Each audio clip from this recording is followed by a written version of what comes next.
رب اشرح لی صدری ویسر لی امری واحلل عقدۃ من لسانی یفقہوا قولی۔ السلام علیکم ورحمۃ اللہ وبرکاتہ۔ جی تو آج کی سنتوں میں ہم سیکھیں گے وضو کا سنت طریقہ مکمل۔ اس سے پہلی والی جتنی بھی ویڈیوز تھیں ان کو دیکھنا نہ بھولیے گا، کیونکہ اس میں ہم نے سونے کی سنتیں، جاگنے کی اور باتھ روم جانے کی سنتیں آپ کو سکھائی تھیں۔ تو اس ویڈیو کی ڈسکرپشن باکس میں انشاءاللہ آپ کو اس کا لنک شیئر کر دوں گی۔ آج انشاءاللہ جو ہم سیکھنے جا رہے ہیں سنت کے طریقے سے وضو، اس کے فرائض بھی سیکھیں گے، یعنی مکمل طریقہ ہم سیکھیں گے کہ وضو کس طرح کیا جاتا ہے انشاءاللہ قرآن و حدیث کی روشنی میں۔ کیونکہ دیکھیں نا، نماز قائم کرنے سے پہلے ایک چیز بہت زیادہ اہم ہے اور وہ ہے وضو۔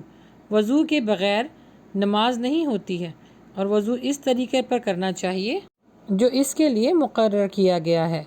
وضو کرنے کا یہ طریقہ ہے کہ اس کو سنت کے طریقے سے کیا جائے، کیونکہ اللہ کے نبی صلی اللہ علیہ وآلہ وسلم کو نماز کا طریقہ اور وضو کا طریقہ حضرت جبریل امی کے ذریعے سکھایا گیا تھا۔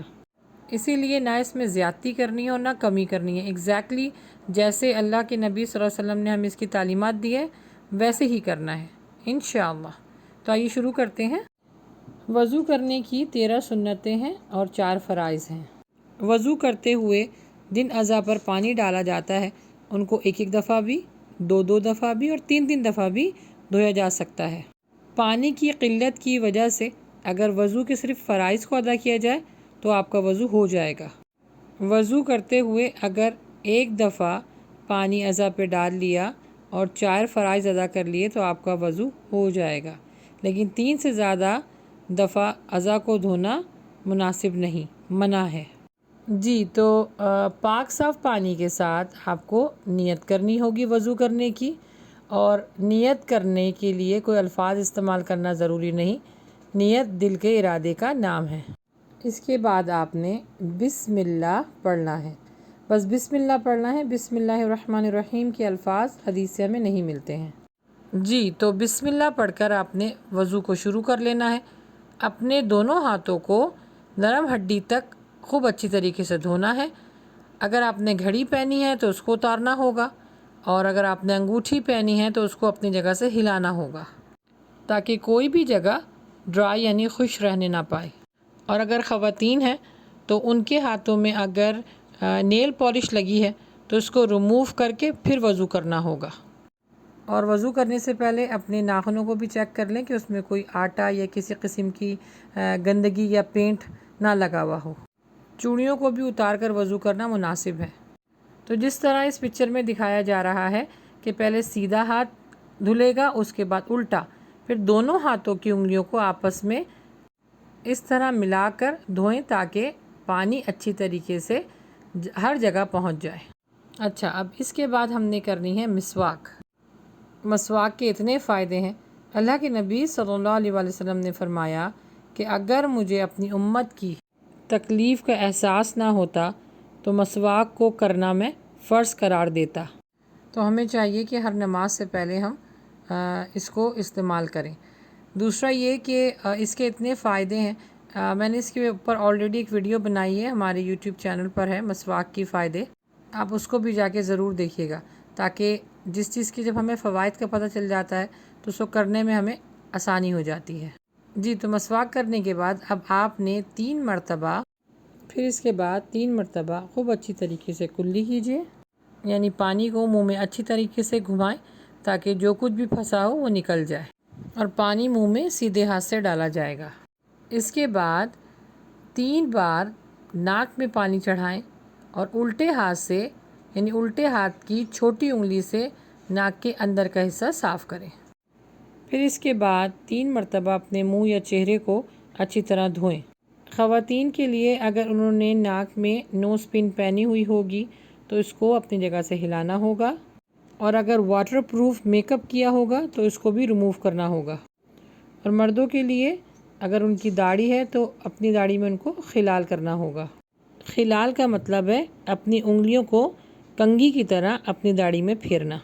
اچھا، منہ کا احاطہ جو بنتا ہے وہ کان کے ایک لو سے دوسری لو تک، اور آپ کی جہاں سے سر سے بال اگتے ہیں پیشانی کے پاس سے اور تھوڑی کے نیچے تک، یہ آپ کے منہ کا احاطہ بنتا ہے۔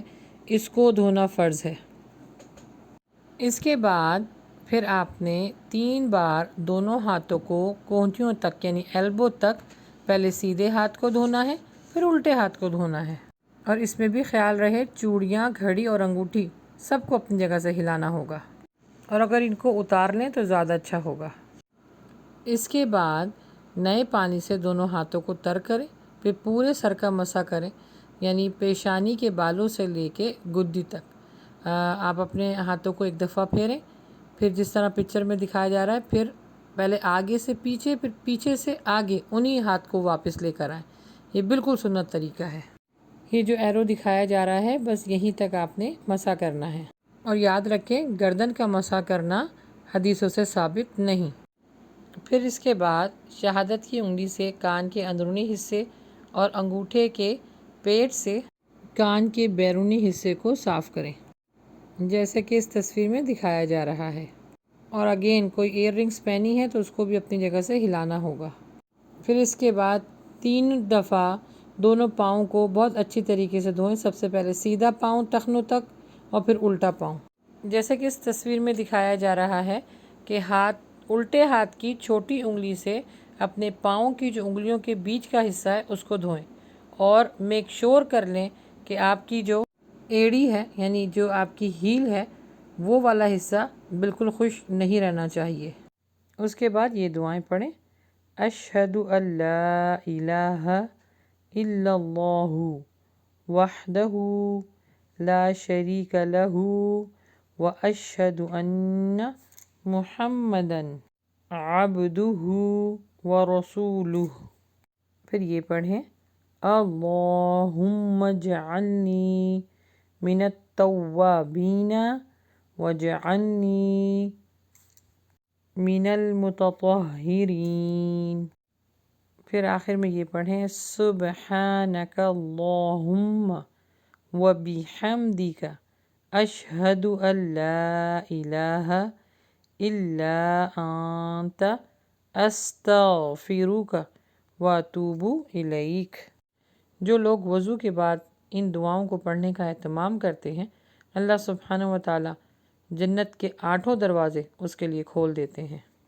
بس اللہ سبحانہ وتعالی ہمیں سنت پر عمل کرنے والا اور سنت کے ساتھ زندگی گزارنے والا بنا دے، آمین۔ اللہ اللہ اللہ اللہ اللہ اللہ اللہ اللہ اللہ